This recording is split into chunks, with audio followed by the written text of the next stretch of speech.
You know, the first year of being a parent is just a blur. It's a beautiful, chaotic, exhausting fog. I wouldn't trade it for anything. But man, you are just not the same person. You're this sleep-deprived, nerve-ending exposed creature who sees mortal danger everywhere. Is the car seat buckled right? Is that grape cut too large? Is he breathing? You check if they were breathing.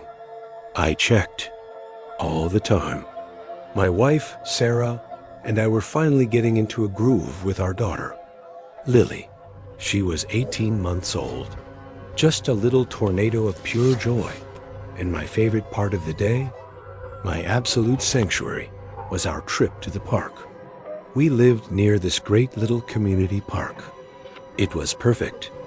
Manicured grass, brand new equipment, those spongy, rubber ground cover things so kids can't really hurt themselves. It was the definition of safe, suburban comfort. I'd take Lily. She'd make a beeline for the toddler swings, and I'd push her, listening to her shriek with laughter. For that 1 hour, my brain would just shut off. The worries about work, the mortgage, the exhaustion, it all just melted away. It was our routine. And that's where I first saw him. He was just a background detail at first, merely a blip on my radar. A man, maybe in his late 60s, sitting on the green park bench that faced the playground. He was always wearing the same thing: khaki pants, a nondescript windbreaker, and a faded red baseball cap. He wasn't doing anything. He wasn't reading a paper, or scrolling on a phone, or walking a dog. He was just sitting, watching. The first few times, I rationalized it. He's a grandfather. He's a retiree. He's just enjoying the fresh air and the sound of kids playing. It's a park. That's what people do in parks. But after a week, the pattern became specific. He was only ever there when we were. I'd show up at 10 a.m. on a Tuesday. He was there. I'd have to switch it up and go at 3 p.m. on a Thursday. He was there, sitting on the exact same bench. And his eyes never moved. They were fixed, not on the whole playground, but on the toddler section. On my daughter. My parental alarm bells, the ones that were already on a hair trigger, started to ring. I started, subconsciously at first, to position myself differently. I'd stand between the swing set and his bench, blocking his line of sight. I'd take Lily to the little slide on the far side of the play structure, forcing him to crane his neck if he wanted to see her. He never reacted. He just sat, motionless, that red hat pulled down low, casting a shadow over his face.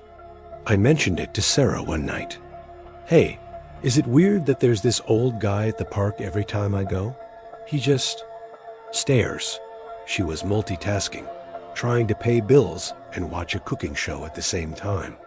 What's he doing? She asked, not looking up. Nothing. That's the problem.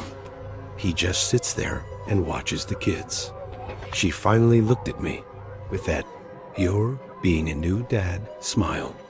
Mark, he's probably just a lonely old man. Maybe his grandkids live far away. It's probably sweet. Don't be paranoid. She was right. I was paranoid. I was the guy who checked if his kid was breathing. Of course, I was overanalyzing a lonely old man. I felt stupid, and I resolved to just ignore him. For a few weeks, I did. I forced myself to relax. I pushed Lily on the swings. I built lopsided castles in the sandbox, and I made a conscious effort not to look at the bench. But you know that feeling? When you know someone is watching you? I could feel his gaze on the back of my neck. It felt heavy. It felt wrong. The incident that shattered my "it's all in my head" theory happened about a month later. It was a Saturday. Sarah and I were doing a big grocery run, Lily strapped into the cart. We were in the cereal aisle. I was comparing fiber content, and Sarah was grabbing milk. I turned the cart to go find her, and at the end of the aisle, Standing next to a pyramid of paper towels was the man in the red hat. My heart just stopped. It didn't just beat fast. It stopped. It was him. No doubt. Same man, same khakis, same hat. He wasn't buying anything. He had no cart, no basket. He was just standing there, 20 yards away, looking right at me. He looked at me, then his gaze dropped to Lily in the cart, and then it came back up to my face. He didn't smile. He didn't frown. His expression was completely, terrifyingly blank. I must have stared for a full 5 seconds. I opened my mouth. I was going to say something. "Can I help you?" Or, "What do you want?" But before I could, he just turned and walked. He didn't rush. He just calmly walked toward the front of the store and disappeared. I grabbed the cart and practically ran to find Sarah. "He's here. The man from the park. He's here in the store."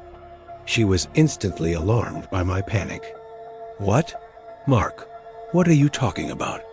The man in the red hat, he was right there. He was watching us. We rushed to the front of the store. I was scanning every aisle, my heart hammering. We got to the entrance. I looked out at the parking lot. Nothing. He was gone. Vanished. Sarah tried to calm me down. "Mark, maybe it wasn't him. A lot of old guys wear red hats." "It was him, Sarah. I'm telling you, it was him. He followed us." The car ride home was tense. I was vibrating with anxiety and adrenaline. Sarah was quiet, which meant she was either scared of me or scared for me. She thought I was losing it. And for the first time, I felt truly, utterly alone in this. This wasn't paranoia. This was real. That night, I became a different person. I went from a protective father to a full-blown security specialist. I installed a Ring camera. I added 2 more floodlights to the driveway. I started checking the locks 3 or 4 times before bed. I stopped taking Lily to that park. I drove 20 minutes to a different park in the next town over. I felt safer, but I also felt like a prisoner in my own life. I didn't see the man for 2 weeks. The new park was fine, but it wasn't our park. I started to think maybe he was just a weirdo, and he'd gotten the message. Maybe I'd scared him off at the grocery store. The anxiety began to fade. I even considered going back to our old park. Then came the girls' night. Sarah was out with her friends, a rare, well-deserved night off. I had bath time and bedtime duty for Lily. It was a perfect, normal evening.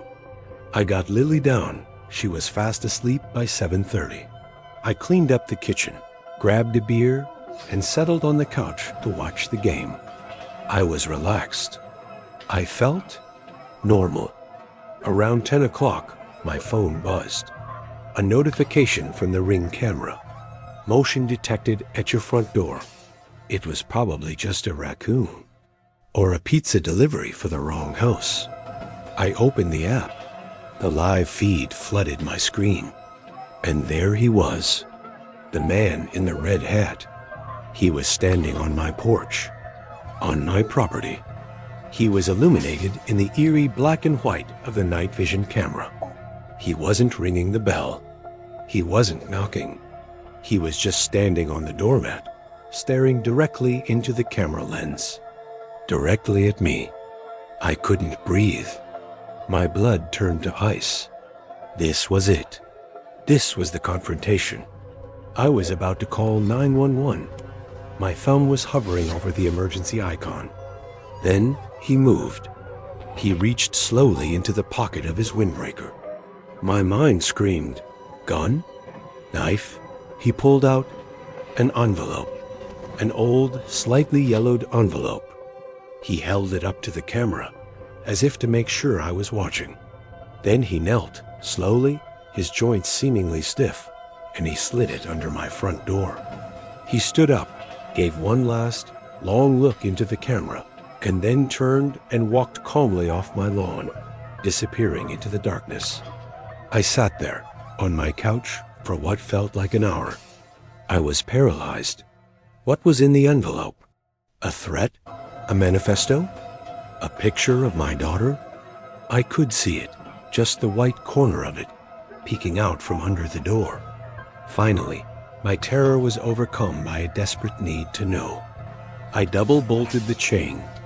I grabbed the heaviest kitchen knife I owned, and I crept to the door. I used the knife to slide the envelope into the middle of the entryway, as if it were booby-trapped.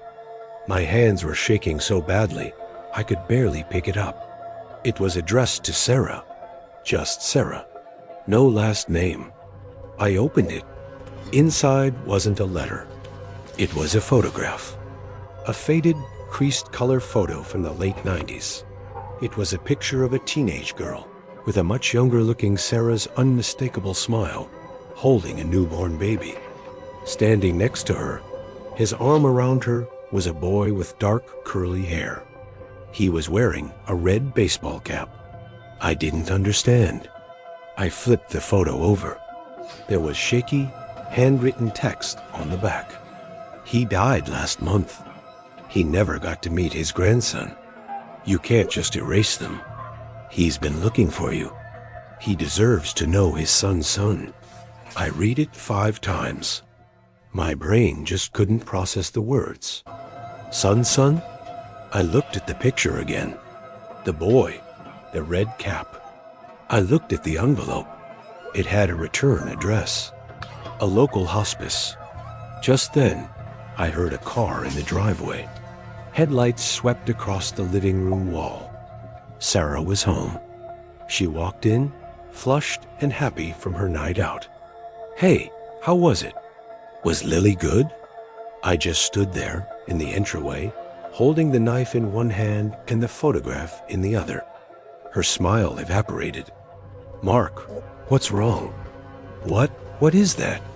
Her eyes fixed on the photograph, and the color drained from her face. She didn't just look scared. She looked caught. And in that one horrific instant, the whole story rearranged itself in my head. The man at the park, the grocery store, the lonely old man. It wasn't a predator. It wasn't a threat to Lily. Sarah, I said, my voice shaking. Who is this baby? The confession, the story she'd held in for 20 years, just tumbled out. The high school boyfriend, the secret pregnancy, the adoption, the boyfriend, her first love, was the son of the man in the red hat. He had died young, tragically, and his father, the man on my porch, had spent the last few years looking for the only piece of his dead son he had left, a grandson he'd never met. The man in the red hat hadn't been watching Lily, my daughter. He had been watching me. He had been watching Sarah.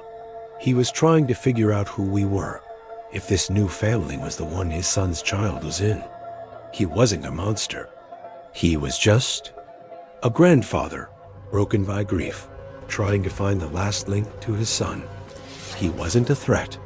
He was just a man, holding a picture, trying to find the courage to knock. The terror I'd felt for 2 months was real, but I had the target all wrong. The horror wasn't an external threat breaking in. It was a secret, hidden deep inside my own house, inside the person I thought I knew better than anyone. The playground wasn't a hunting ground. It was a memorial. The man in the red hat never came back. He didn't need to. The silence in my house now is louder than any of Lily's screams. The man is gone, but the secret he delivered is here to stay. And I have to be honest, I'm not sure which is more terrifying.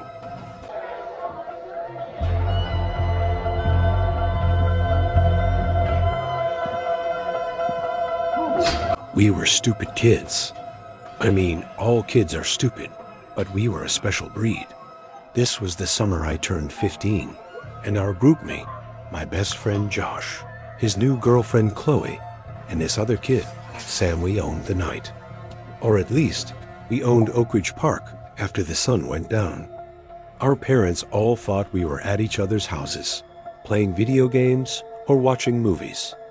But we were at the park, fueled by stolen beer and the absolute idiotic invincibility of being a teenager. Oak Ridge wasn't like the new, safe plastic parks. This thing was a relic, a holdover from the 1980s. It was all giant. Splintery railroad tie lumber, rusty metal chains, and that gravelly, pea-sized rock that got in your shoes and stung like hell when you fell. The centerpiece of this tetanus trap was the slide. We called it the Dragon's Throat. It was one of those massive enclosed tube slides. It was maybe 30 feet long, made of thick, faded yellow plastic sections bolted together, and it snaked its way down from the main fort in a big, looping S-curve. During the day, it was a nightmare. The inside was 1,000,000,000 degrees. Smelled like hot plastic, old sweat, and urine. And going down, it would build up so much static electricity. Your hair would stand on end, and you'd shock yourself on the metal pole at the bottom. But at night, it was different. At night, it was just a black hole, a void. And of course, it was our go-to spot for dares. This night was in late August. It was so hot and humid, the air felt thick and wet, like you had to chew it. We were all hanging out at the bottom of the slide, swatting at mosquitoes and telling ghost stories. Sam, who was always trying to act tougher than he was getting on Josh's case. "You're totally whipped, man," Sam said, crushing a beer can. "Ever since you started dating Chloe, you're a wimp." "Shut up, Sam," Josh said, but he was laughing. Chloe, to her credit, just rolled her eyes. "No, I'm serious," Sam pressed. "I bet you wouldn't even go down the dragon's throat right now. With no light." Josh scoffed. "Dude, I've done that like 100 times. "Yeah, but not really," Sam said, his voice taking on that needling, challenging tone. "Not in the real dark. I dare you. Go to the top, give me your phone, and go down. Bet you're too scared." It was the dumbest, most classic teenage dare. But Josh, who could never, ever back down, just stood up. "You're an idiot, Sam. Fine." He handed his phone and his cheap lighter to Chloe, gave her a quick kiss, and started climbing the ladder to the fort, his sneakers thudding on the wooden steps. We all watched his silhouette move across the platform, a dark shape against the hazy, light-polluted sky. He got to the mouth of the slide and turned back, giving us a mock-serious salute. "If I don't return," he yelled, his voice echoing a little, "tell my mom I love her. And that Sam's a tool." Sam flipped him off. Josh laughed, sat down, and pushed himself into the black, circular opening. We waited. We heard the familiar scrape of his body and shoes hitting the inside of the tube as he went down. It was a sound we'd heard 1,000 times.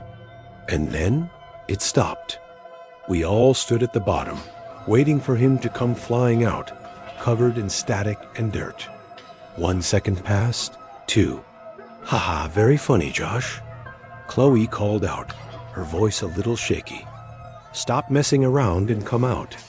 Silence. Just the buzz of cicadas in the trees. "He's probably just stuck in the middle," Sam said, sounding annoyed. He walked over to the bottom of the slide, the metal-lipped opening, and stuck his head inside, yelling up into it. "Josh, dude, stop being a loser. Come on." His voice echoed, weird and muffled, back at us. And the only reply was silence. This wasn't funny anymore. My stomach did a cold, queasy flip. "Something's wrong," I said. He didn't get stuck. I heard him hit the last turn. I ran up the ladder, taking the steps 2 at a time, my heart starting to pound. I got to the platform and looked down the slide's opening. It was just black. A perfect, absorbing black. "Josh?" I yelled. Can you hear me? Are you okay? Nothing. I fumbled for my own phone, turned on the flashlight, and shined it down. The beam was useless. It just lit up the first few feet of smooth, graffiti-covered plastic, and then got swallowed by the first curve. I'm going in, I said, my voice coming out way higher than I wanted. No, wait. Sam was halfway up the ladder. Don't. What if he's hurt? We should... He was cut off by a sound. It came from inside the slide. It wasn't Josh. It was a shuffling. A slow, wet, dragging sound. Like someone pulling a heavy bag of wet laundry up the slide. Not down, up, we all froze. Chloe, at the bottom, let out a little whimpering sound. What was that? Josh, is that you? It was getting closer to the top, where I was standing. And with it came a smell. It was the normal, hot plastic and pee smell, but underneath it, there was something else. Something coppery, like old pennies. And something else, like spoiled meat. I stumbled back from the opening, gagging. Sam, I whispered, there's something. In there, Sam scrambled onto the platform, his face pale in the dim light. What are you talking about? Shuffle. It was right below us now, just inside the tube, hidden by the curve. A low, wet, gurgling sound drifted up. It wasn't breathing, it was? I don't know what it was. Chloe screamed. It was a real scream, not a boo. Scream. A jagged, terrified shriek. Mike, Sam. Look. We scrambled to the edge of the platform and looked down. Chloe was pointing at the bottom of the slide. What? I yelled. What is it? It moved, she stammered, backing away. And then, from the black mouth at the bottom of the slide, something was pushed out. It landed on the gravel with a soft thud. It was Josh's shoe. Just one. His scuffed up, left-footed Converse. And it was covered in something thick, black, and slimy. We all just stared at it. The entire world just stopped. The cicadas, the traffic, everything. The only sound was that awful, wet shuffling, which had now stopped, as if the thing was listening to us. Sam was the one who broke. He let out a noise, a kind of strangled sob, and just ran. He vaulted over the side of the platform, landed hard in the gravel, and just bolted toward the street, screaming his head off. That broke the spell. We have to go, I yelled. I grabbed Chloe's arm, who was still frozen, staring at the shoe. Chloe, run. We ran. We didn't look back. We sprinted across the park, gravel flying, branches whipping our faces. We didn't stop until we hit the streetlight on the main road, collapsing onto the sidewalk, gasping for air. We called 911. We must have sounded like a prank. Our friend. He's in the slide. Something grabbed him. Oak Ridge Park, please. It felt like forever, but the cops finally rolled up, their expressions a perfect mix of boredom and annoyance. All right, kids, what's the problem? Someone stuck? We were all crying, babbling, trying to explain. He went down, and he didn't come out. We heard something. It threw his shoe. One of the cops, a big, older guy, sighed. He unclipped his massive flashlight. Show me. We walked them back, hanging behind them like a terrified posse. The park was quiet again. No shuffling. No gurgling.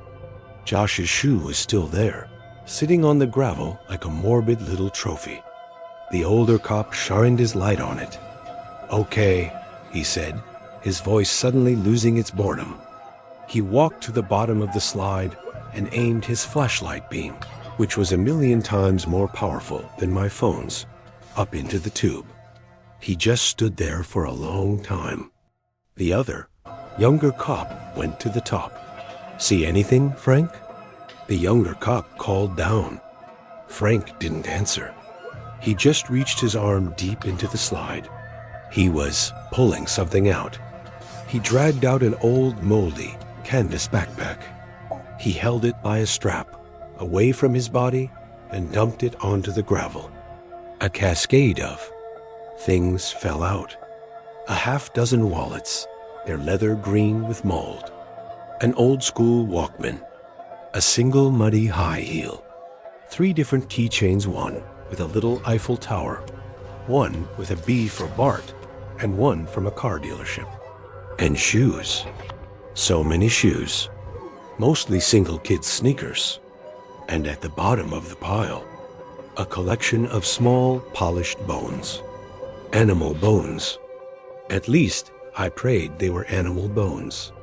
Jesus Christ, the young cop whispered from the platform. Frank, there's a hatch up here. We found out later that one of the big plastic sections on the bottom of the last curve had a massive crack in it. It was hidden from view. You could pull the plastic back, and it opened into the dark, crawl space-like support structure underneath the slide. They had to call the fire department. They came with saws and the jaws of life. They had to cut the entire slide open, section by section. They found Josh. He was alive. He was jammed into that dark, hollow space under the slide, unconscious, his leg broken in 2 places. He was covered in that same black, foul-smelling slime. And he wasn't alone. The police report said they found a transient's nest, a pile of filthy rags, rotting food wrappers, plastic bags, and more of those.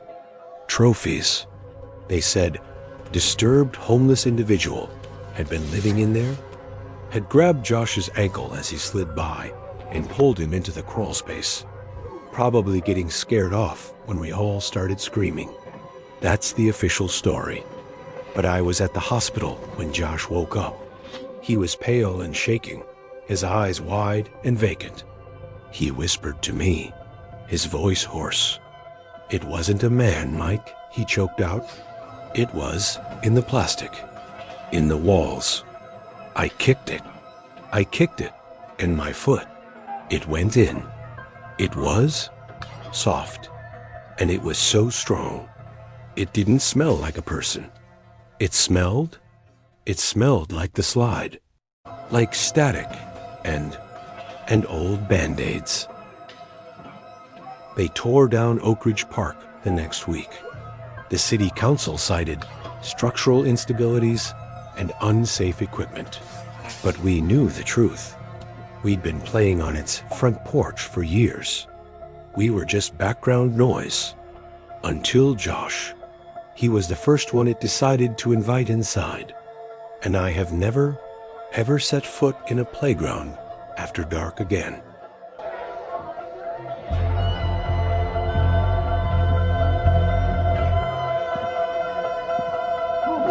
There's a certain kind of dread that comes with a garden-level apartment.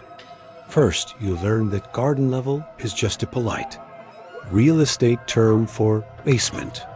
It means your apartment is always cold, smells faintly of damp concrete, and your only view of the outside world is a 6-foot by 4-foot window that looks directly onto a patch of dirt and the ankles of everyone who walks by. This was my first place after college. It was cheap, it was what I could afford, and it was depressing. My bedroom window, my only window, looked out onto the apartment complex's recreational area, which was another polite term for the saddest playground I had ever seen. It was a rusty metal swing set with no swings, a single, sad-looking spring rider shaped like a faded yellow duck, and a square, wooden-bordered sandbox that was mostly just weeds, gravel, and cat droppings. I was a night owl back then. I'd just gotten a job as a graphic designer, and I did my best work when the world was silent. I'd be up until 3 or 4 a.m., my face lit by the glow of my monitor, pounding energy drinks and listening to music on my headphones. The playground outside was just a dark, empty shape. until the first time I saw her. It was a Tuesday. My clock read 3:02 a.m. I had taken my headphones off to go to the kitchen, and I caught a flicker of movement out of the corner of my eye. I looked out my window. There was a woman in the sandbox. She was an old woman, thin and frail, wearing a pale, almost white nightgown. Her hair was long, stringy, and gray. She was on her hands and knees, and she was digging, just digging with her bare, skeletal hands, scooping handfuls of dirt and gravel and tossing them aside. She did this for maybe 5 minutes, with a kind of frantic, desperate energy. Then she seemed to find what she was looking for, or not find it. I couldn't tell. She stopped, patted the dirt back down with her hands, stood up slowly, and just shuffled away, disappearing around the corner of the building. I was, to put it mildly, freaked out. My first thought was dementia. She was some poor, senile resident who was confused. It was sad. It was creepy. But it was harmless. I went back to my computer, but I couldn't focus. I kept glancing at the empty sandbox. A few nights later, it happened again. 3:10 a.m., the same woman, same nightgown, same digging. This time, I watched. She was methodical. She'd dig in one corner, then another. She wasn't just randomly flailing. She was searching for something. This became our new routine. Me at my desk. Her in the sandbox. I started to call her the Sand Lady. I stopped being scared and just found it bizarrely melancholy. I told my friend about it, and he laughed. Dude, you're being haunted by a sand hag. You should leave her a little shovel. I didn't think it was funny. This went on for a solid month. Me watching. Her digging. She never looked up. She never seemed to notice the glowing blue rectangle of my window just 30 feet away. She was in her own strange nocturnal world. Then, one night, the routine changed. It was a Friday, around 2:45 a.m. She was early. I was watching her. She was digging in her usual spot. And then, she just stopped. She froze, her hands buried in the dirt. My heart jumped into my throat. She didn't move for a full 10 seconds. Then, slowly, agonizingly slowly, she turned her head. And she looked right at my window, right at me. I should have ducked. I should have turned my monitor off. I should have hidden. But I was paralyzed. I was in a dark room. There's no way she could see me, right? She was just looking at the window. She stared for what felt like an eternity. Her face was a mess of shadows and moonlight, but I could see her eyes. They were dark, empty pits. Then she was gone. She didn't stand up and shuffle away. She just vanished. 1 second she was there, a pale shape in the dark. The next, the sandbox was empty. My heart was hammering. I got up and checked the lock on my flimsy window. It was a cheap plastic -tab-TURNY- thing. Useless. I closed my blinds. I didn't go back to my desk. I got into bed and pulled the covers up to my chin, like a little kid. I didn't see her for a week. I kept the blinds closed, but I could hear it. Or maybe I was imagining it. A faint scraping sound, just outside. I told myself it was the wind or a branch or an animal. The following week, my curiosity or my stupidity got the better of me. I had to know. I kept the blinds almost closed, just a tiny 1/4-inch crack so I could peek through.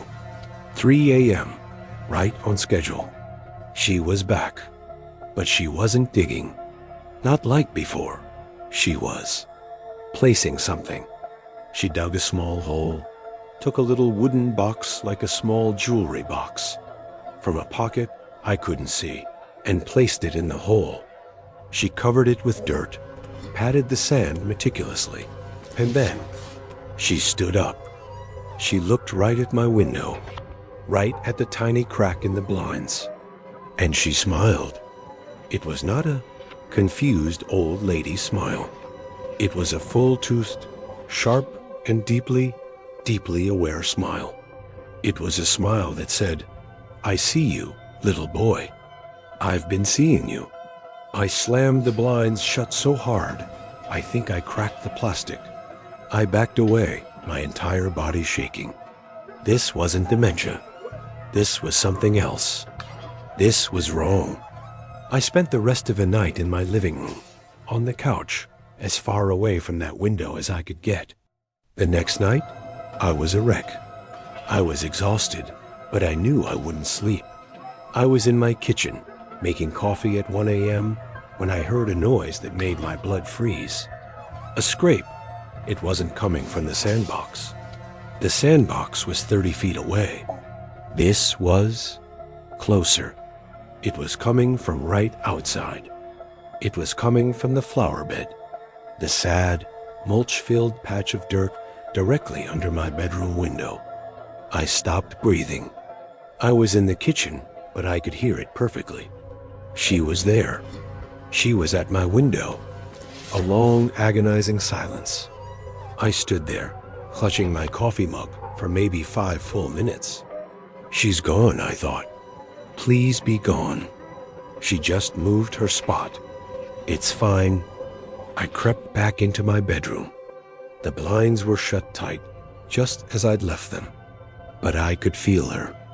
I had to look. I had to know. I told myself, she's gone. I'll just peek under the blind. I'll just look at the ground. I won't look up. I got on my hands and knees. My heart was a drum against my ribs. I slowly, so slowly, hooked a finger under the slat and lifted it, just a millimeter, just enough to see the mulch. An eye, a single pale blue, milky eye, was pressed against the glass. It was staring directly into the crack I had just made. It was staring directly at me. I screamed. I didn't even make a sound. It was just a raw, vocal cord tearing shriek. I fell backward, crab walking away, kicking over my desk chair. And then the tapping started. A single bony finger. Tap, tap, tap on the glass. I heard a voice. It wasn't a frail, old lady voice. It was a low, guttural, wet whisper. And it was coming through the glass. Let me in. It's cold. I heard a new sound. The rattle of the cheap plastic lock. She was prying it. She was trying to get in. I ran. I scrambled out of the bedroom, slammed the door, and shoved my dresser in front of it, the heavy oak scraping against the floor. I dialed 911, my voice a hysterical, sobbing mess. I was babbling about an old woman, my window, a sandbox. The police arrived in what felt like an eternity. I wouldn't open my bedroom door until they were inside the apartment with me. When we finally opened it, the room was empty. The window was open. The cheap lock was broken. There was a small pile of dirt and mulch on my carpet, right under the sill. The police were not helpful. Probably just a local trenchant, son. Got spooked when she heard us. They checked the perimeter. No one out there? You should get a better lock. Maybe a wooden dowel for the track. I didn't sleep. I couldn't. The next day, running on pure, terrified adrenaline, I broke my lease. I told the landlord there was a break-in, that the apartment was unsafe. He was, of course, a jerk about it, but I didn't care. I was leaving. As I was packing my last box of books, I knew I had to do one last thing. I had to know. It was noon. Broad daylight. The sun was shining. The playground was empty, just a sad monument to bad urban planning. I walked to the sandbox. I felt like a fool. And then I started to dig. My hands hit something hard. It wasn't one box. It was dozens. Small, rotting wooden boxes. Tin cigarette cases. Old glass pill bottles. The entire sandbox was full. I opened one. A small wooden box. Inside, on a bed of faded red velvet, was a single tiny child's tooth.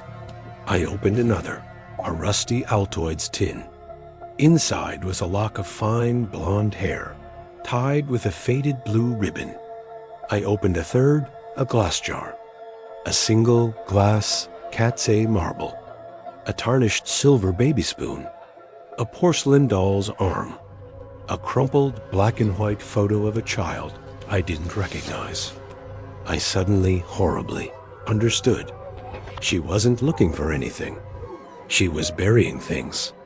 She was a collector, a keeper of treasures, and the sandbox, her old, faithful hiding spot.